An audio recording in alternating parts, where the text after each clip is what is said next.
Mic check 1 2 1 2. All right, so it's like the 16th attempt at recording this. So as you can tell by the background, this is another episode of Poltergeist Comic Corner. This is episode number 3. Episode number 2 was just 2 days ago. Usually I don't do these that close to each other, but today's episode is a little bit different than number 2 because I went on a rant in number 2 and I didn't have enough time to like really break that rant down and explain it. But I basically was breaking down how a lot of writers, directors, studios all sway their content in order to fit the interests of a specific group or specific groups of people. And I'm sure it probably seemed crazy, but I'm also surprised that no one tried to hop in my comments and argue. Shout outs to my 2 viewers for not doing that. But there's a lot going on now. There's a lot going on today, I should say. I put in my community post that I was gonna do a live next week, and I listed what the live was gonna be about, but that live is getting pushed back because I'm actually gonna do a different live that's also kind of gonna connect to this. But this episode I'm gonna break down a lot of shit that probably a lot of people probably didn't even know, a lot of stuff that probably wouldn't make sense if I just said it. So it's gonna be a little bit easier to pull it up on screen and show people and shit. But there's damn, I know if there's something I'm forgetting to say. In the last episode, we went over a Blade comic. And the reason for that is because Blade is an Easter egg in Marvel Rivals right now. So a lot of people are speculating, including myself, that Blade's probably going to be the next character. They fleshed out his look. He looks different. He looks more modern. I think he looks real cool. I'm really hoping that he is one of the next characters. But one of the things I wanted to point out is that the Marvel Rivals game is very, very successful. They have an opportunity to really do certain things that they're not doing yet, but hopefully they will soon. But Marvel movies, on the other hand, are in a completely different direction. I'm really hoping that this next Avengers movie, which we watched the announcement for in the last episode, I'm really hoping that one's good. I listed the characters that I noticed are missing from it. Yeah, I'll just leave it at that for now. We're going to elaborate a little bit more on that later. But the first thing I want to do is bring up the civil rights movement. The civil rights movement, primarily in the 1950s and 60s, was a struggle for social justice and equal rights for African Americans in the United States, aiming to end racial segregation and discrimination. Now, it may seem like this has nothing to do with comics, but trust me, it does. I'm not going to read all this. These are just different key points that have to do with the civil rights movement. Certain figures, acts they did to better our people and help us get more justice. The civil rights movement was a social movement in the United States from 1954 to 1968, which aimed to abolish legalized racial segregation, discrimination, and disenfranchisement in the country, which most commonly affected African Americans. Now, here's the thing. For little kids, or pretty much anyone younger than me, even if you're 3 years younger than me, I still consider you a little kid, to be honest. 1954 to 1968 is a small gap of time, but that's only to highlight a portion of the civil rights movement. So the people have been trying to fight for rights for longer than that, for civil rights, like even the most basic of rights. People have been trying to fight for these rights for longer than that. But in that time period, the gathering was a little bit more serious on, we need to make this happen. So that's basically what that 1954 to 1968 is really the people coming together like, we need to do something to make this happen. Before that, it was more like everyone knew that something needed to happen, but like people were still on the, like, how do we do this? Like, Like we're not even allowed to drink from the water fountain. Like what the fuck can we really do? And that's kind of what's happening today too. Like there's certain things that are happening where people are kind of confused. Like, yo, what the fuck do we really do? Farrakhan put together a 1,000,000-man march, I think twice now. I don't know how anyone other than him is gonna be able to do something like that in the future, to be honest. That's not an easy feat. It's not something, oh, like let me just get on Twitter and then hopefully I'm popular enough to get 1,000,000 people to share it, and then those 1,000,000 people spread it out, and then all of a sudden we have more than 1,000,000 people. Nah, it's like that's not something that can just be done. So I'm pointing this out because this kind of does tie into what I was saying last time. But the main reason why I'm bringing up the civil rights movement is because a lot of people younger than me don't know that, yes, the X-Men comic book series and its storylines are widely considered to be an allegory for the civil rights movement, with Stan Lee, the creator of the X-Men, stating that the storyline was a great metaphor for what was occurring in the United States at the time. In 1963, the legendary creative team, Stan Lee and Jack Kirby, set out to create a comic book title that would reflect the strife of the civil rights movement at its peak. Lee titled it X-Men. They were a group of young mutants, meaning they were born with special abilities such as telepathy, and they go on to list other shit because it's a excerpt from this article, but you can look it up. It's all over the internet. There's been videos, quotes, like all types of times when Stan Lee spoke about that. Stan Lee is someone who was around during that time, so he saw with his own eyes how black people were treated. He saw the civil rights movement and saw how police would go burn fucking houses down, spray people with water hoses for no reason. These are high power water hoses. They'd send the dogs after them just because there are two kids coming home from school and they're on the wrong side of the road because you're black, you're supposed to walk on this side of the road, and white people are supposed to walk on this side of the road. So him seeing that shit and being a normal person, by the way, a normal person, not anyone with racial bias or white supremacy in his heart. He's a normal person. So he sees this and says, oh shit, I can creatively turn this into a story since I'm already doing comics and a lot of people will have interest in it. We can make it so that they're people with superpowers and this and that and kind of change it a little bit. But at the same time, the way it's formatted, it's always going to have the roots of the struggle of black people in it. And we're always going to be able to compare it to the civil rights movement and see the similarities unless in the future, a primarily white movie studio decides to completely change all the fucking characters and a lot of the backstory and flip it into some shit that has no fucking identity. That's the only way that it won't run parallel with the civil rights movement. So that's another thing that I mentioned last time. I mentioned how a lot of Hollywood studios happen to not have people of color working in the studios because what are we considered? DEI. Even if we worked our ass off to get to that fucking position, the same way our president, Mr. Obama, worked his way his whole life to get into the White House. And after he got into the White House, what do we have? Mr. Donald Trump, the man who's in charge of selling cheap ass suits, and the celebrity apprentice guy, the millionaire who owns the Trump Tower, decides that he wants to see the birth certificate of this man who honestly worked his way up to become president. Now all of a sudden he's not verified enough. Donald Trump needs to see your birth certificate. And since Donald Trump is a fucking millionaire, of course there's going to be articles and it's going to be all over media and this and that.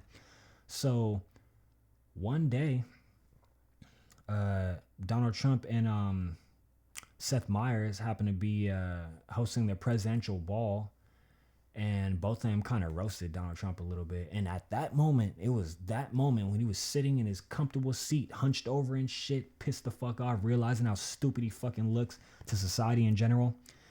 He suddenly got the idea that he wanted to be president the next term and that he was going to run for president. So you see how that works? You see how a black man gets in position and works hard as fuck to get there, and how quick and easy a white man could come and just hop in that same fucking chair with no political background, no experience whatsoever. This is someone who is Celebrity Apprentice, someone who is the host of the Venezuelan beauty pageant or whatever the fuck.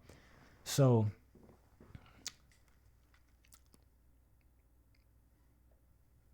I mean, do I have to say more? So yeah, without the civil rights movement, without black people, there would be no X-Men. There'd be Spider-Man, there'd be Iron Man, there'd be Hulk, but there wouldn't be X-Men. Kind of like how Marvel was the last 10 years. No X-Men. Just wanted to point that out before I point out that apparently, even though the last episode I talked about Blade and read a Blade comic and mentioned how the fucking movie keeps getting fumbled, directly after that, one day ago, Marvel's Blade scrapped. MCU Blade rumors say the movie may be scrapped, but that may not be the end. Rumor, Blade MCU movie essentially canceled, but there's still hope. There ain't no fucking hope. So, they didn't officially cancel it. That's the rumor that's going on right now. I have a video on my Discord that someone made called like another Marvel movie bites the dust or some shit like that. Here's my take on it. So 2 days ago when I was talking about Blade and how they keep fumbling anything that has Blade, there was a reason why I was saying it. The reason why I was saying it is because we're not seeing anything regarding Blade. Blade is the first Marvel movie that got this shit jumping. A lot of people in their heads think it's Spider-Man. Wrong. It's Blade. Blade was a rated R movie, and a lot of people didn't know it was a fucking Marvel movie because it had Wesley Snipes as the lead actor. So at that time, I'm sure Marvel probably didn't even want to tie their fucking name to the shit, really. They wanted to put it in the smallest print at the bottom of the fucking DVD case or the VHS tape.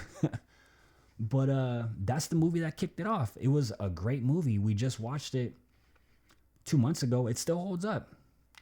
So a day ago, all of a sudden, all these different media outlets and content creators are running with the rumor of, oh, Blade actually officially got canceled. So was what I was talking about 2 days ago not spot on? What was it not? Because I'm pretty sure that's exactly what I said. I kept telling you that fucking Blade is getting fumbled and it's not a fucking coincidence. A lot of people love to believe, oh, it's a coincidence. It wasn't that popular. A lot of people didn't even watch Blade. Bruh. Black man as lead character. End of story. So, as you saw in the last picture, Marshall Ali. Some of us know him as Prince Ali. Is slated to be the new Blade. You're all up in the game and don't deserve to be a player.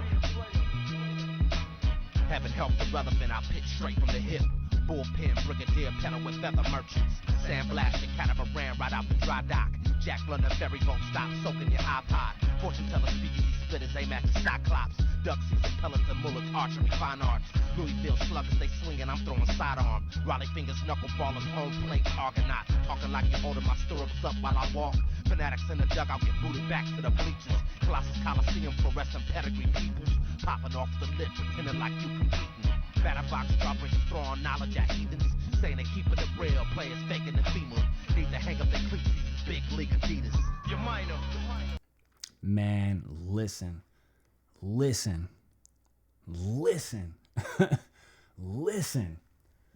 So the reason why I want to bring that forth is because the next clip is him, the dude who just ripped his fucking verse, is an actor. Let's run this clip. So I said in the last episode too that the actor Marshall Ali is slated to be the new Blade. And I said in it that he played Kottonmouth in Luke Cage. So what does it say in the top left corner? Luke Cage, Kottonmouth. So we're gonna run this 6 minute and 32 second clip. We're gonna react to it. The main thing I want to point out before I even run this is, if you haven't seen Luke Cage, it is urgent, black people. I'm speaking to black people at this point. It is urgent that you get the fuck on Netflix or Disney Plus, wherever this shit is. Go find it and go watch this shit ASAP. I always, till this day, I don't have Netflix. I haven't had Netflix for years. I don't give a fuck about Netflix. After the show ended, I don't need Netflix. I'm good. A lot of people always throwing out recommendations. Hey, have you seen that bullshit that came out next week? Oh yeah, it was kind of funny. Oh hey, have you seen this movie that just dropped? Have you seen this movie that just dropped 5 years ago on Netflix? Yeah, I just watched it the other night. It's pretty cool. Have you seen that serial killer documentary? Everyone loves watching serial killer documentaries.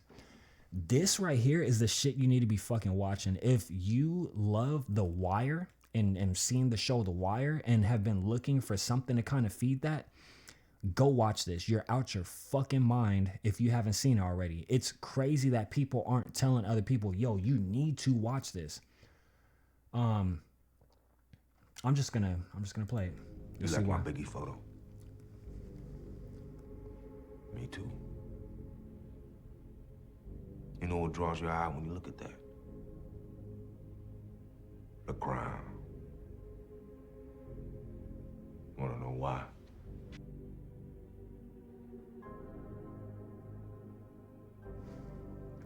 I just want to point out this right here, what you're about to see. This is the same dude who was just rapping. So I'm just pointing out how talented this man is. But the character he played in this show is the most grimiest at the... I don't even know how to say... I don't even want to say grimy, actually. I take that back. I don't even know how to describe his character. His character is so elegant, at the same time dark, at the same time gangsta as fuck, but at the same time real as fuck too. Like his character is someone who plays the piano, and one member in his family could see that talent that his character has as a young boy, and always is like, yo, we need to have him playing piano. Fuck having him in the streets and shit. So like there's that struggle within the show of his character dealing with that, and like that shit makes me feel bad. Like it makes me feel bad, but him as an actor portrayed this character way better than anything I could have imagined. He portrayed his character so well that I wish that his character was like a Marvel character in the movies. But when I heard that he was gonna play Blade, I always referred back to this character that he played, because this right here is Oscar worthy in my opinion. If you take a look at everyone who's received an Oscar, there are some people who got one and didn't give this kind of fucking performance. Because everybody wants to be the king. It's not a coincidence that like this picture right here that I paused at is not a coincidence. That's literally what the show is. The show is so artistic, bruh. And like a lot of people don't know this because there's not enough people going around telling people to watch this. It's literally just me telling people to watch it. Every time someone tells me, hey, have you watched Black Mirror? No, but I've seen Luke Cage. Have you? When you watch Luke Cage, it came out years back and it was way more tied to specific events that were going on at that time. But today it still resonates. Today it still holds as a fantastic show, an artistic show, a show that shows the greatness of black people in Harlem specifically, because it's a show that takes place in Harlem. Luke Cage is a character that's from Harlem. So yeah, it's not a coincidence. And shout out to the director, R.I.P. The director who directed Luke Cage season 1 and 2 passed away, I think a year or two ago. But this show is ahead of its time. It also, even though it's a lot of, just like Blade, this shit was rated R. A lot of people wouldn't be able to tell that it's a Marvel show because Luke Cage isn't a superhero. He's someone who has a superpower, but he's not a superhero. and at the same time, the shit that Luke Cage is going through is like real shit. But this show itself is awesome, and the character that he plays is awesome. He does a fantastic job, and I'm really excited to see him play Blade. People who haven't seen Luke Cage, they don't really give a fuck about Blade or give a fuck about him playing Blade because they're just uneducated. Simple as that. We're gonna get to the miseducation in a little bit. Jesus saves. I don't.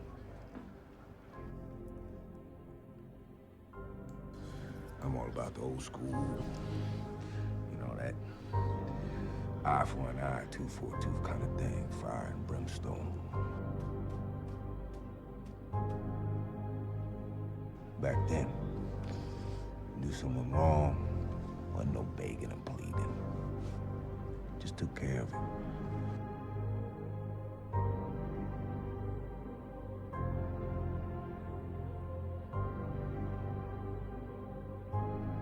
Man, shit crazy. Like, it just brings me back to the show.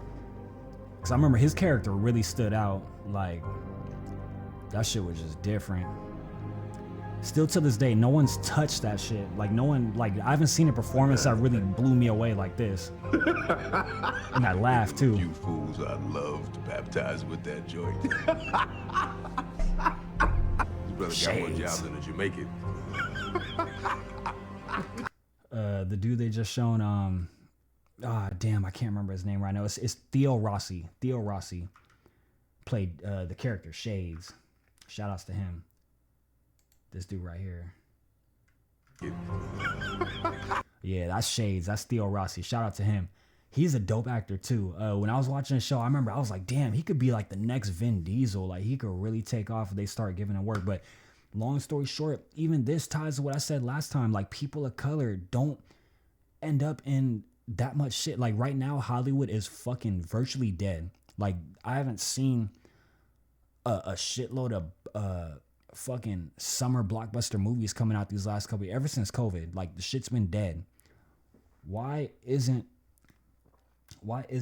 these actors getting more work? Like, the script and everything for the Blade movie, I believe, was written and was sitting there. I don't know if it was a good script or not. If it wasn't, like, why didn't they hire a fucking writer who knows how to write a good script? Why didn't they already have the script written before they contacted him to play Blade? If it was already written, why wasn't it a good script? I don't know what the fuck is happening, but a movie is not being made. Let me go.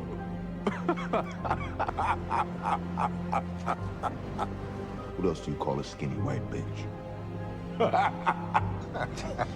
That's what you call it? You read now.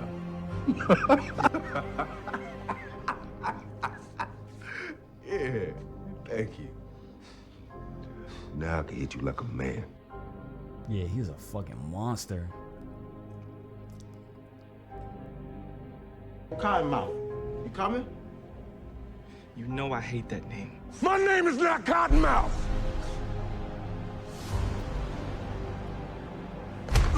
Hey! God damn.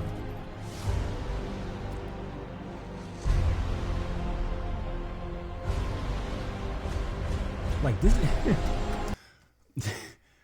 I forgot how fucking crazy this show was. Holy shit, I forgot that this nigga shot a fucking rocket launcher into like a building across the street.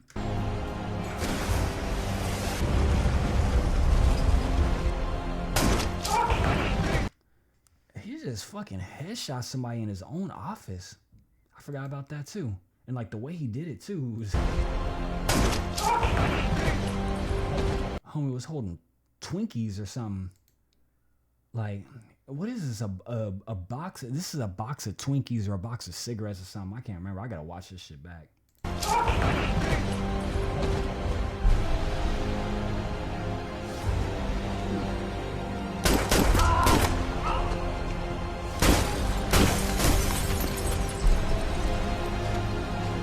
When I catch you, I'm gonna use my hands, bitch. A former associate of mine was feeling himself. He's not feeling much of anything right now. I own you now. Your job is to Turn my water into wine. You don't want to be in my face right now, Mariah. $7 million! They took damn near every penny I got. If they got a dime, I want at least a nickel. I'm not giving you another dime. Here. Dishwasher lad. This dishwasher thinks he can prove harm done to me. Cost to be a savior. Ask Jesus.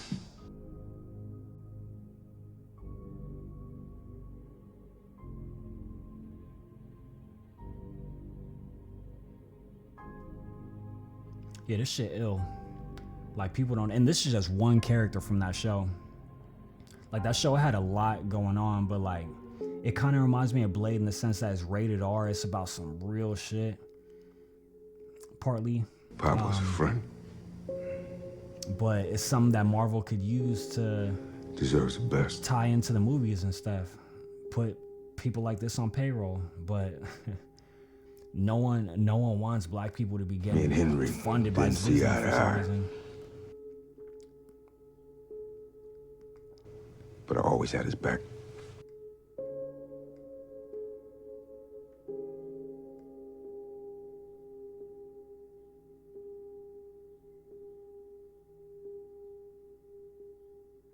I'm just gonna stop it right there. The rest of it starts kind of showing spoilers and shit. But my point is this: this is someone who can easily fucking rap and be fantastic at that.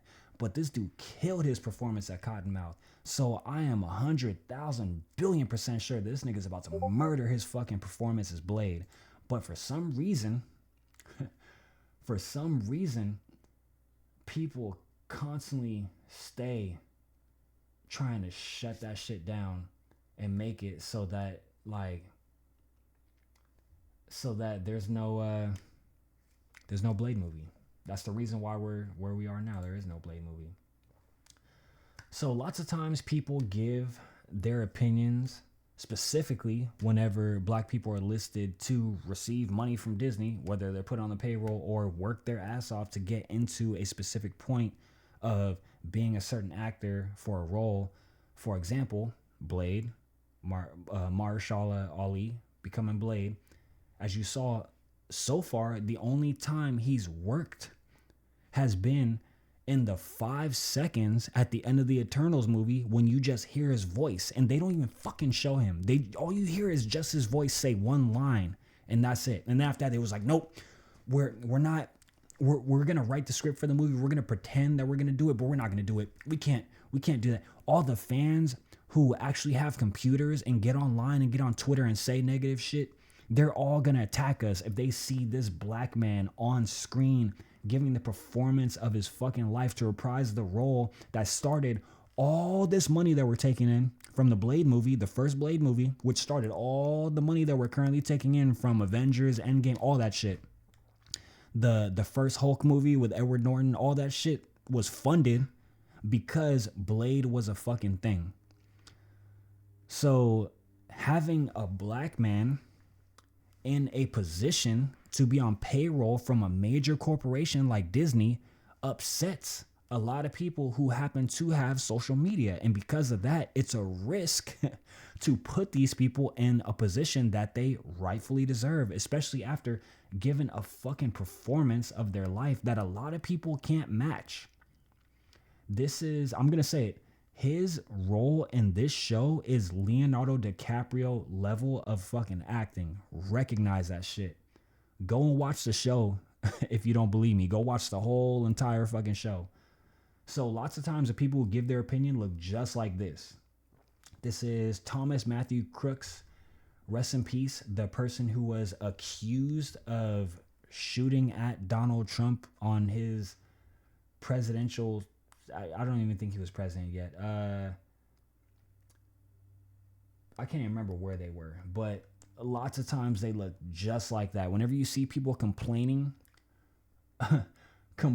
about specifically black people being in a position that they work themselves to be in, lots of times there are people who are arguing from a screen name,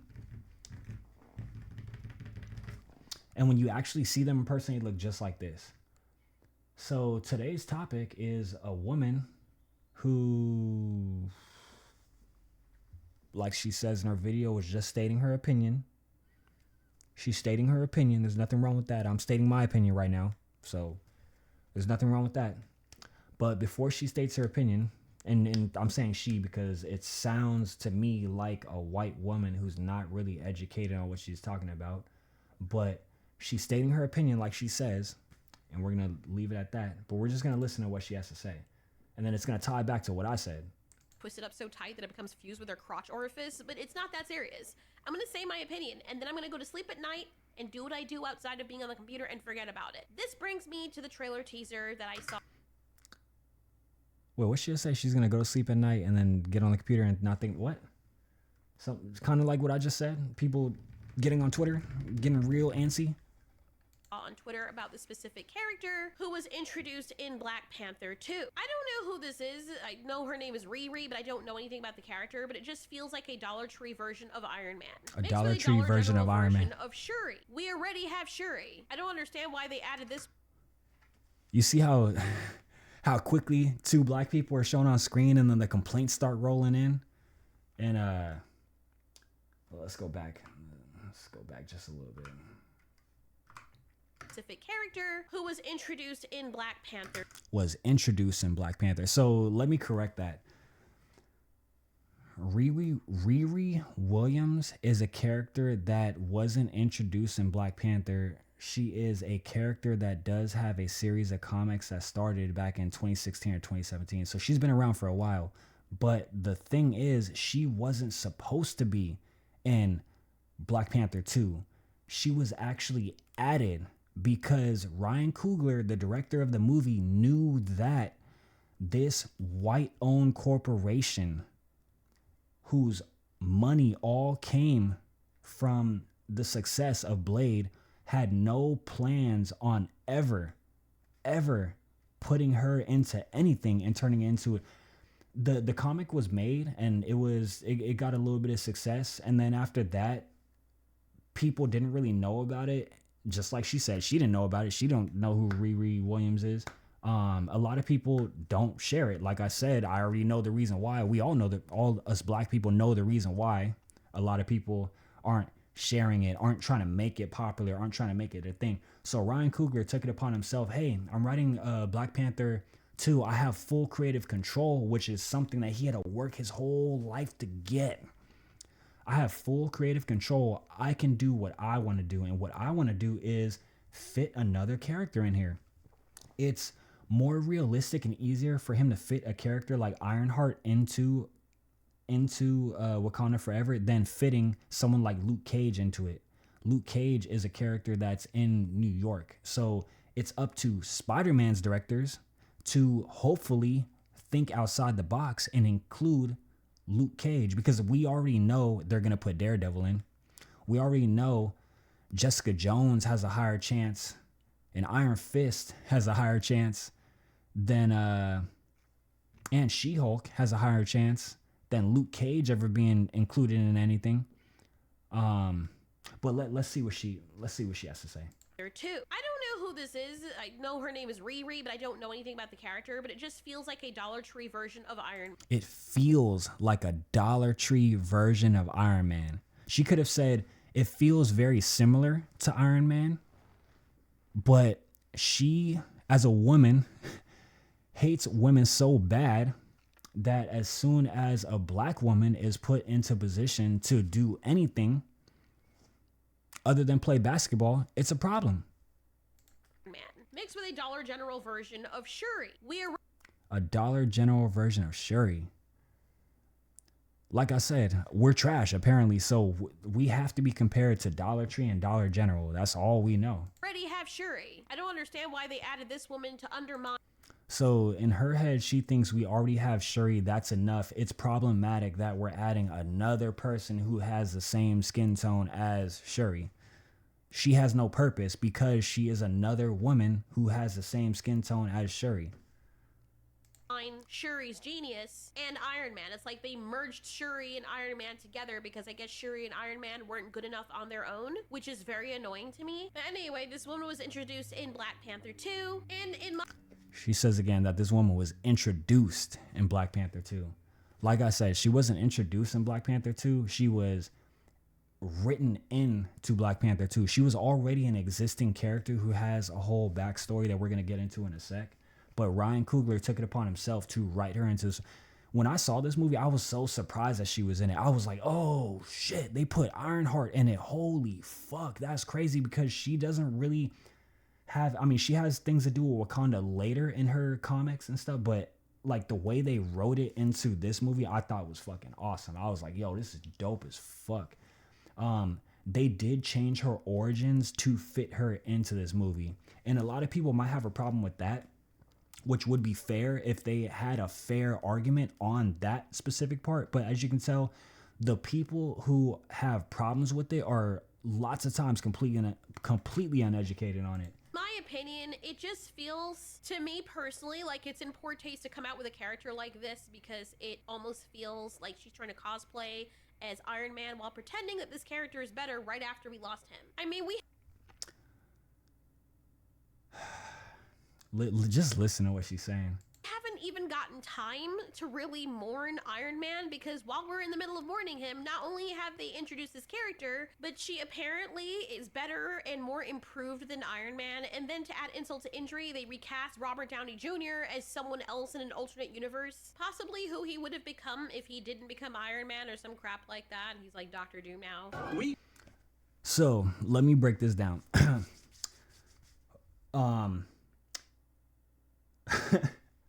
Let's just compare. So Ironheart and Iron Man. She's sad over Iron Man not being mourned and this and that. But they rehired Robert Downey Jr. They rehired him, so they're still giving him fucking money. They're giving him billions and billions of fucking dollars, sis. They're giving him billions of fucking, because people like you can't let this nigga go. You can't let this nigga go. So they're hiring him again to play another fucking role that's making 6 times more than Riri's actress. Riri's actress. He's making 60 million times more than she's ever gonna make. All just to put a mask on his fucking face. Look at how much money he's gonna make when this movie comes out.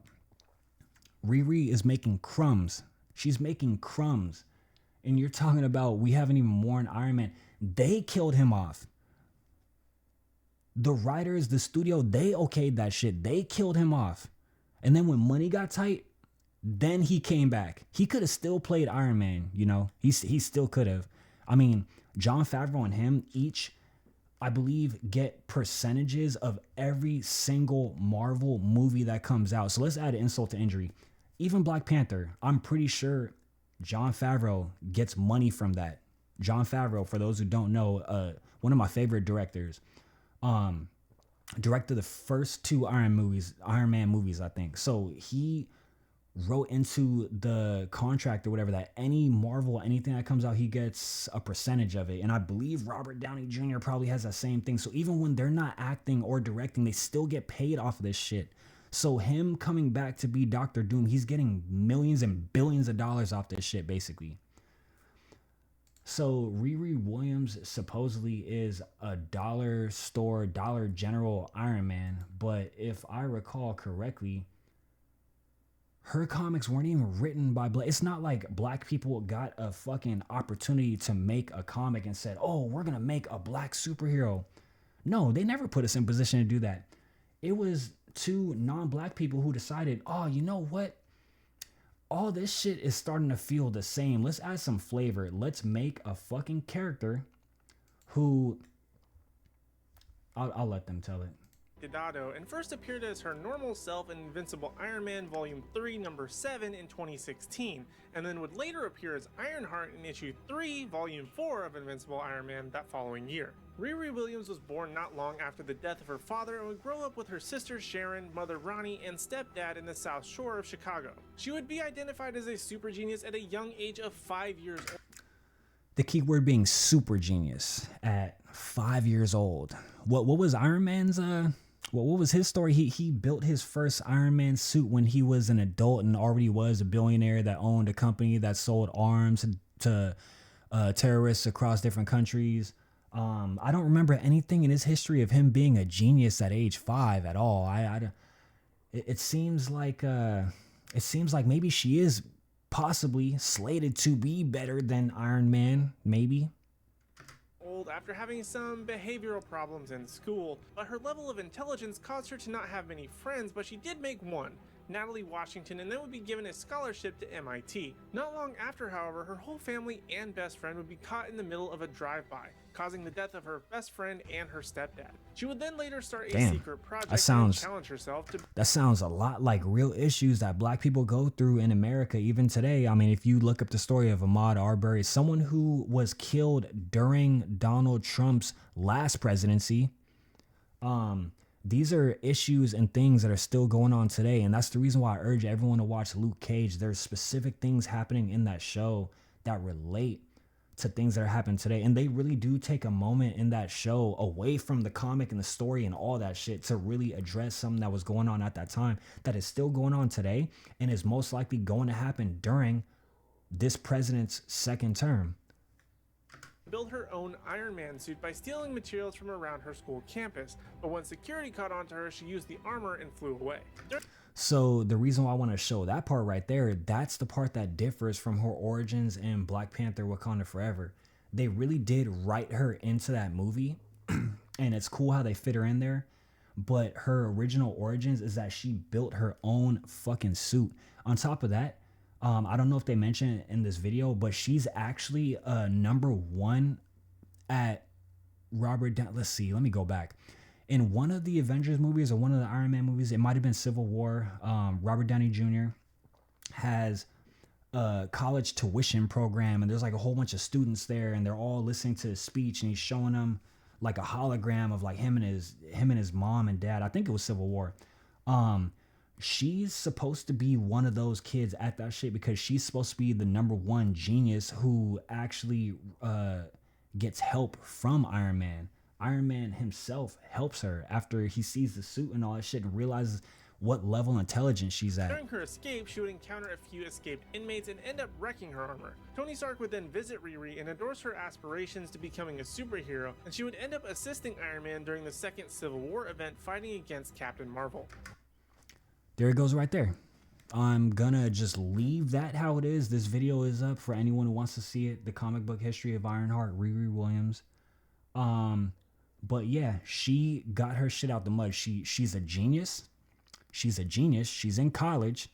She built her own suit. She was a genius since age 5. She is the highest grade. She has the highest grades, I think, in her college, supposedly. Like, she's a genius. That's how she was able to build the suit, and that's how she's selected by Iron Man himself to assist him in fighting people. Like, bro, like, if people could just get off the fucking internet just for one day and go do some research. It's crazy how so many people have this hatred for this character because they know that she's getting a show on Disney Plus. Like, a lot of people, I'm sure, had a little bit of hatred when Wakanda Forever happened, but they knew that another Black Panther movie wasn't slated for like another couple years. But once it was announced that, oh no, she's getting a show on Disney Plus, nah, we need to fuck this up. We need to get on YouTube. We need to get on Twitter. We need to argue about the shit and make sure it don't happen. That's the type of energy I get from all these people who are making YouTube videos about the shit, pretending like they don't know who she is, like she's not worthy, she's not Robert Downey Jr., she's not Iron Man, she's not this and that. You know what's crazy? You know what a Dollar Tree Iron Man looks like? This right here. I don't ever see somebody talk about Iron Lad. Who the fuck is Iron Lad? Iron Lad. Look it up yourself. Iron Lad photos. Just go into Google and type that in. Iron Lad photos. This looks a lot like a dollar store Iron Man. That's crazy. Because I'm sure if I went on YouTube right now and searched for any videos with hate towards Iron Lad, there wouldn't be any because of this face right here. A white man. He's safe. Because of that. He's safe. Ain't no one ever going to make no hate videos on him. Look at him. He's even got the Tony Stark pose. Look at this shit. I'm Iron Lad. I'm not Iron Man. I'm Iron Lad, an imposter, a complete fucking imposter. Man, that's crazy. Look at the conspiracy that I'm uncovering right now. Poltergeist Prophet. Poltergeist Prophet. Man, Iron Lad. Who is Iron Lad? Let's go to the Marvel website and look up who Iron Lad is. Nathaniel Richards. Let's read his whole biography. It's about to be great. Oh, man.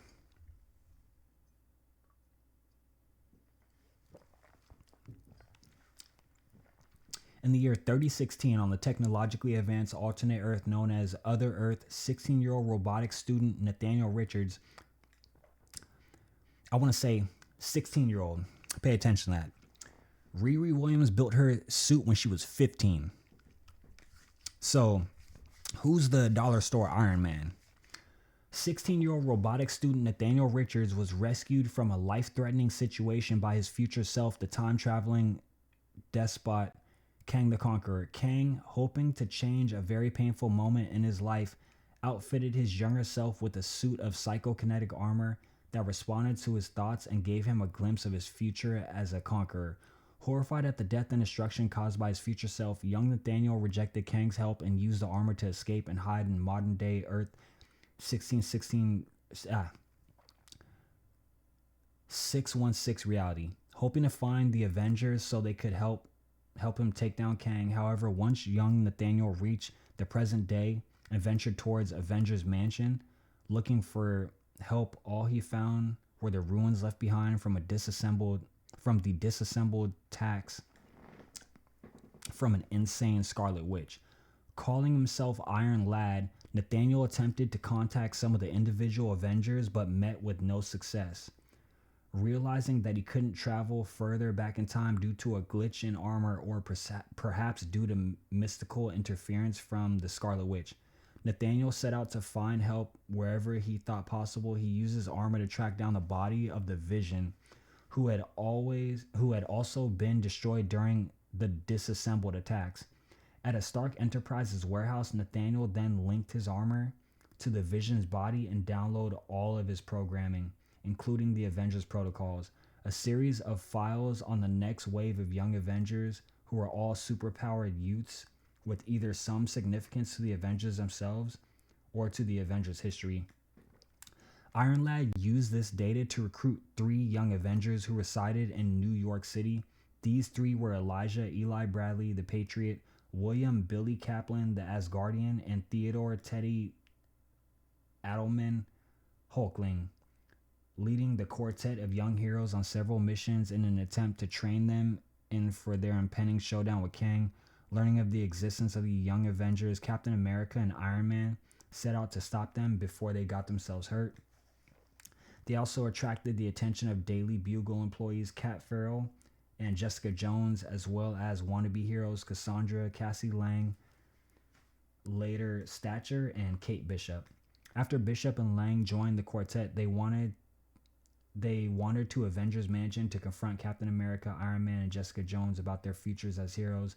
After being attacked by and defeating an odd version of the Growing Man, Captain America tricked the sextet into a trap.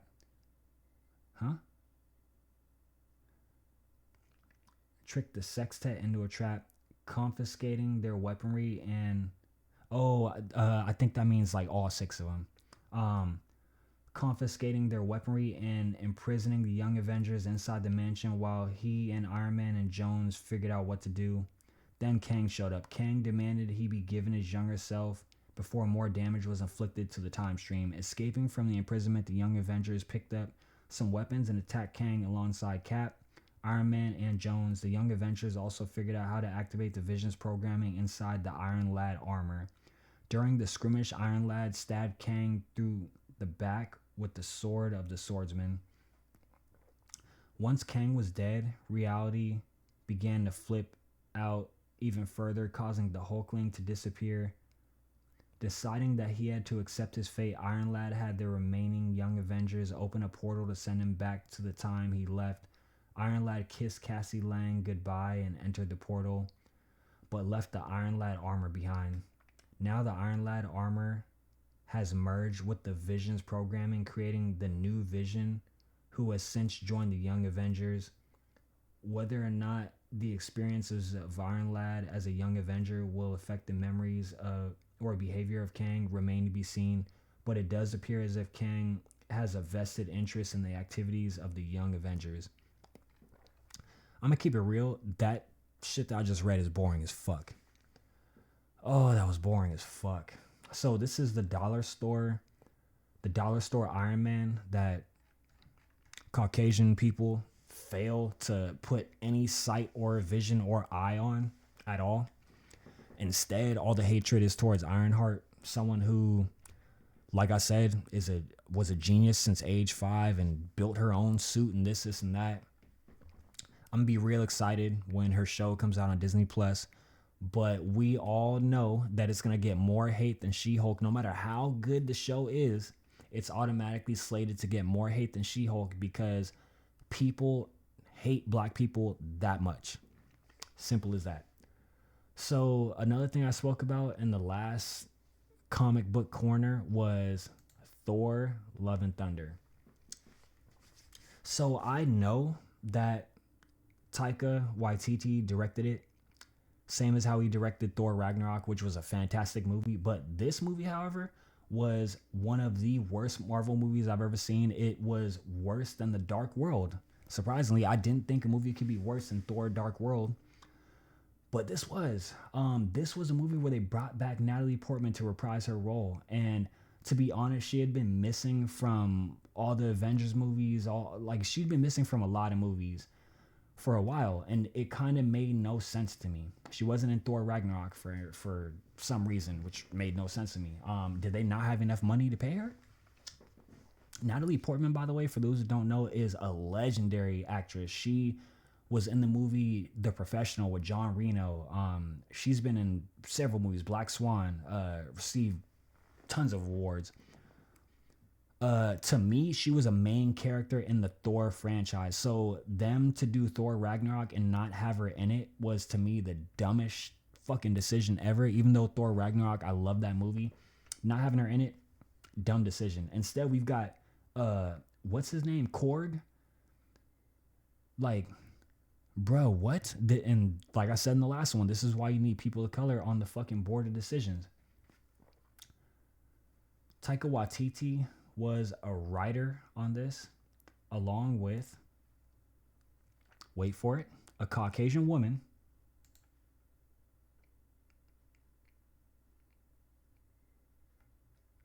And I'm supposed to believe that Stan Lee had any writing on this. I mean, maybe he probably wrote a couple lines or a small portion of the movie right before he passed away. Rest in peace, Stan Lee. But this movie didn't work. They had everything in their power. They had Chris Hemsworth, they had Natalie Portman, and they had Batman. They had Batman in this movie. They had motherfucking Batman. But I guarantee you no one told you anything about this movie because this movie was fucking trash. They used this movie as an opportunity to kill her character off. Can you imagine that? Can you imagine that? The love interest of Thor, and then all of a sudden she's not in any of the movies, any of the Avengers movies. It's assumed that maybe there's some studio bullshit going on, but then finally they get enough money to bring her back, and they use it as an opportunity to kill her off and somehow leave Thor with a fucking child. Now Thor is just an orphan daddy. Like, this is the dude who chopped off Thanos' head, and now all of a sudden he's a fucking orphan dad. So let's scroll down and really look at this. So as you can tell, they had King Valkyrie. They had the Guardians of the Galaxy in this movie, Nebula. They had Mantis. They had Star-Lord. Like, Bradley Cooper, Rocket. They even brought back Darcy. They brought back my fucking wife. They brought back Darcy. I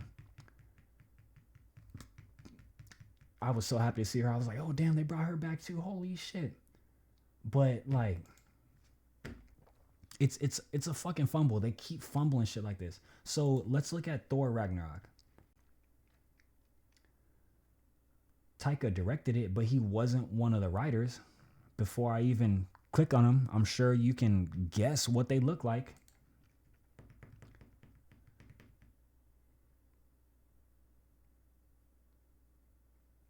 Caucasian man.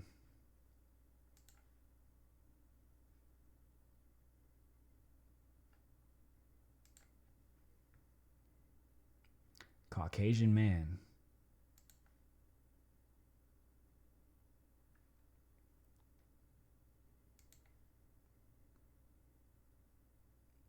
Caucasian man. So the reason I'm pointing all this out is because it's real rare that people of color get creative control on their projects.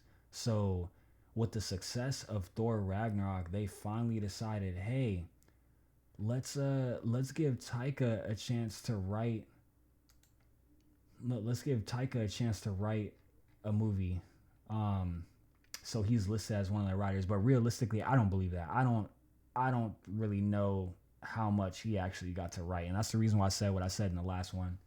I don't believe it. I just don't believe it, because if you watch Thor Ragnarok and watch this right after, yeah, it's just not adding up. You can look it up on Rotten Tomatoes. I don't really look at Rotten Tomatoes too much, but I guess over time now it's like a little bit more balanced. But shout outs to Chris Hemsworth, because his sons and daughter and his brother, I think, were all in the movie. Like, it's cool when an actor is able to include people of their family in a movie, or get them on the payroll, like I was saying earlier. So shout outs to him for that. I really like Chris Hemsworth as Thor. I was never really a fan of Thor, but him getting to be the actor that portrays Thor, to me, made it so, like, Thor to me is my favorite Avenger. Damn, I really do like Iron Man. It's between actually no, I like. Yeah, I think I like Thor the most. I do like Iron Man.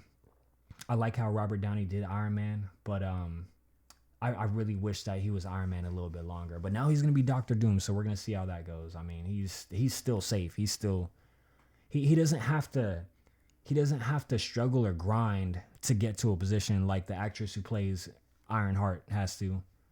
So he's in a safe position. So the reason I want to bring this up is because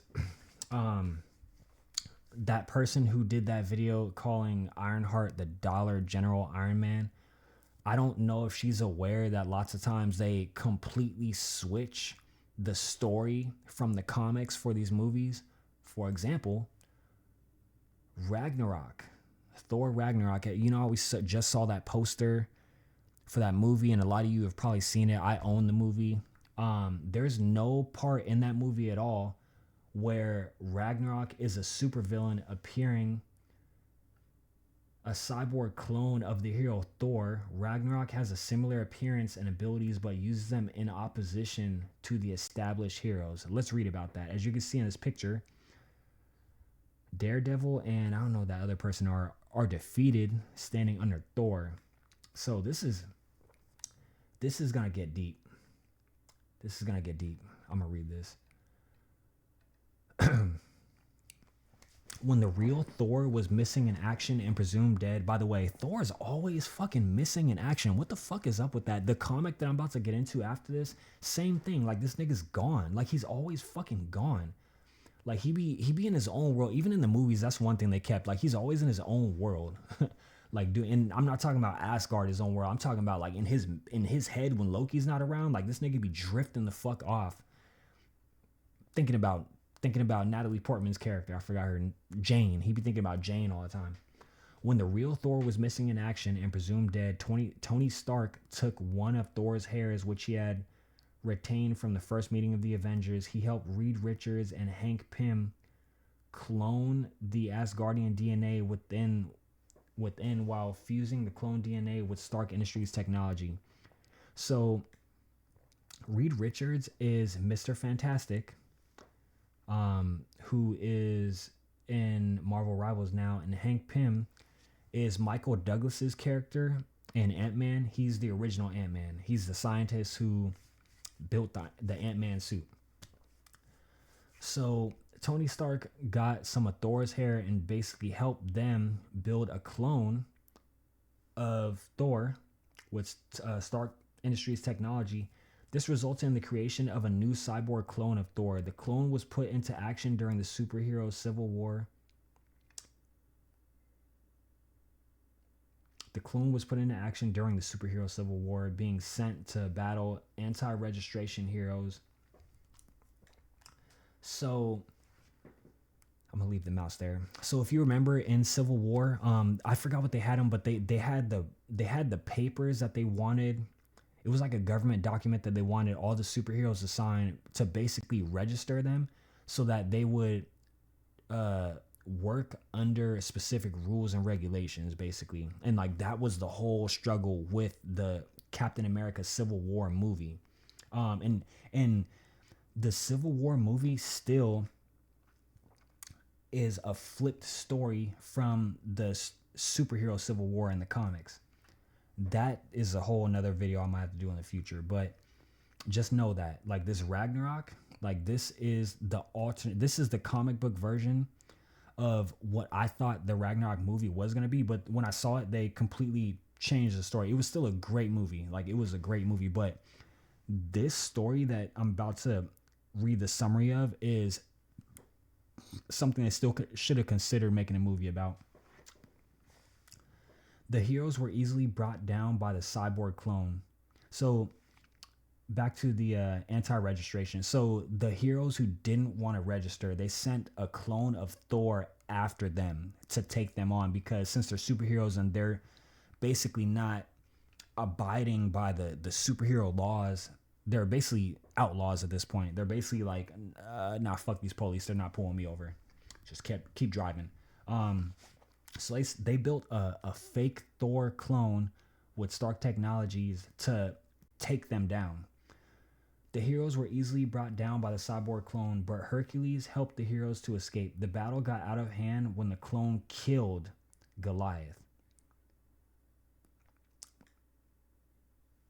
So this Ragnarok clone killed a superhero, a black superhero on top of that, the Black Goliath, by blasting him through the chest, and set out to kill the rest of the anti-registration heroes. Reed Richards deactivated the cyborg with a vocal code and later operated on his brain to prevent such a mishap from happening again.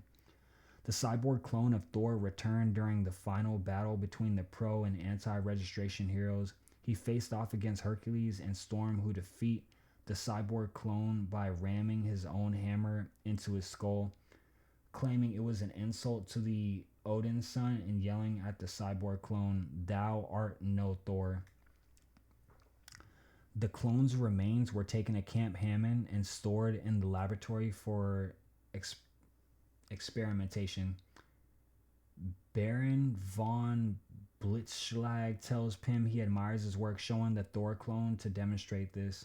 During the Secret Invasion storyline, it was revealed that the Hank Pym who helped create the cyborg clone was actually the clone of a Skrull imposter named Critty Knoll.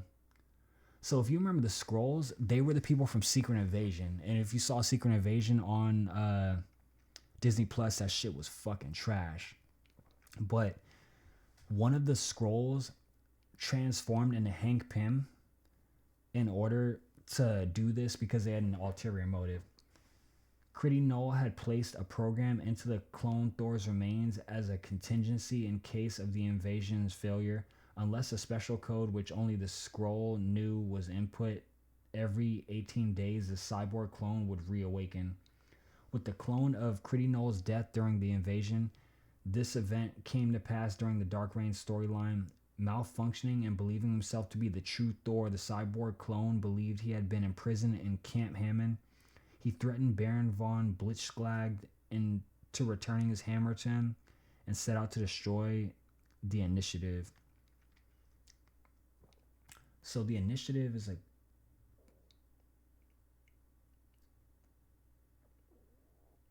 yeah, it's basically the collaboration of superheroes after the Civil War, I guess. So yeah, he set out to destroy the Initiative. The cyborg clones swiftly defeated the Initiative's forces and the new warriors who had arrived to help. During that time, he took on the name Ragnarok, which the Baron had called him, declaring that he would bring the end to all of this.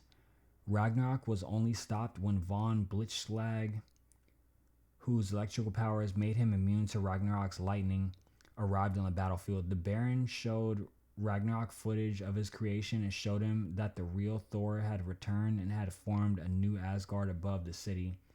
Disgusted by what he perceived as Asgard's indignity, Ragnarok left Camp Hammond to confront the real Thor. During the Siege storyline, Volstagg encounters Ragnarok after being released from jail by the Broxton sheriff. Volstagg fights him on an open field to avoid more deaths, but Volstagg is defeated. Thor later fights Ragnarok and easily destroys him. Norman Osborn later has AIM, that sounds familiar, work on rebuilding Ragnarok so that they could join his second incarnation of the Dark Avengers. Ragnarok is rebuilt under Norman Osborn's control and sent to confront the new Avengers. Ragnarok is heavily damaged in the fight, suffering multiple injuries while fighting Wolverine before Spider-Man throws Iron Fist at him, where Iron Fist's chi punch nearly destroys him. Ragnarok reappears alongside the former Dark Avengers as one of the new Thunderbolts. Ragnarok and the Dark Avengers team are thrown into an alternate world of Earth 13584 into John Walker. I'm not going to read the rest of that shit, but it's there. It's there for y'all to read. So that's basically just to show how the Marvel Studios twist the storyline sometimes to make them fit more into a movie, and also, I guess, like take less time, I guess, because they're trying to fit into a 2-hour movie. But at the same time, I always tell myself, like, dang, some of these comic books would make for a great movie story. So I'm not gonna do it today, but on the next episode we're gonna break down this. This is a long comic. It's kind of like, I'm gonna split it down the middle when I get into it, but this one kind of ties to the Thor movie that I was talking about, the one that I fucking hate. And this is Jane, by the way. As you can tell, she becomes Thor. And the next time, on the next episode, I should say, the first thing we're going to do is we're going to get into this and look through this. But I'm going to end this there. This one ties to Comic Book Corner number 2. I feel like I've proven my point. Case rested. Poltergeist Prophet. I'm out. Peace out, y'all. Stay tuned for the next one.